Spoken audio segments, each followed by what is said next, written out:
ওরে শোন শোন, ফক্করি করবি না। একটা কবিতা পড়ার সময় না মন দিয়া পড়বি আর মন দিয়া বোঝার চেষ্টা করবি। মিনতি কারে কয় হইল গিয়া মিন মিন কইরা যা কন যায় হেয়ারে কয় মিনতি। আর কবিতাটা তুই কত দেখি আগে কিসের কবিতা এটা পড়তে আসো? কিসের কবিতা? এই তো বলছে মা দাস মিনতি। মায়ের কথা কখন মনে পড়ে? কদে মায়ের কথা কখন মনে পড়ে? খাবার সময়। ইয়া ইয়া ইয়া ইয়া ঠিক কইছো ঠিক কইছো। তাহলে খাওনের কবিতা। আজ্ঞা আজ্ঞা পরে কি আছে আজ্ঞা? বলছে সাধিতে মনের সাধু ঘটে যদি পরমা।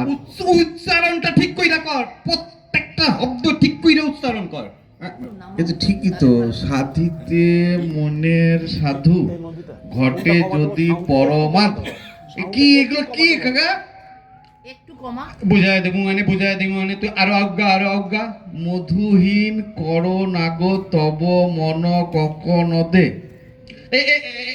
এই জায়গাটা বোঝনের আছে। কোকোনদ মানেটা কি ক দে। এই কাকা উল্টো পাল্টা মিস্টেক ভুল হয়েছে। খাবরা দিব কইল। কোকোনদ মানে জানো কি জানো না? কি জানি না। হন আসলে এইটা কবিতাটা তো মধুসূদন দত্ত লেখছেন তো। তো উনি কিন্তু শিক্ষিত আছিলেন, অনেক শিক্ষিত আছিলেন, তোকে মতন মুখ্য আছিলেন না। উনি ইংরেজি জানতেন, মানে ইংরেজি লেখছেন কোকোনাট। এবার হয়েছে কি, এটা তো খাওয়ানোর কবিতা। এবারে কোকোনাট দিয়া খাওয়ানোর অনেক পদ হয়। তুই পেত্তমে যা পেত্তম পংক্তিটা আবার পড়।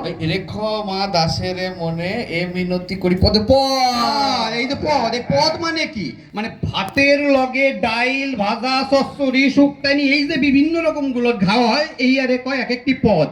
এইবারে উনি কোকোনাট আনছেন, যে কোকোনাট দিয়ে আরো অনেক পদ হয়। সে কোকোনাট দিয়ে চিংড়ি দিয়াই কর, কোকোনাট দিয়ে আর অন্যান্য কিছু কর, বহুত রকম হইতে পারে। এই খাওনের কবিতাটা এটা মন দিয়া পড়তে হইবে। বুঝছস?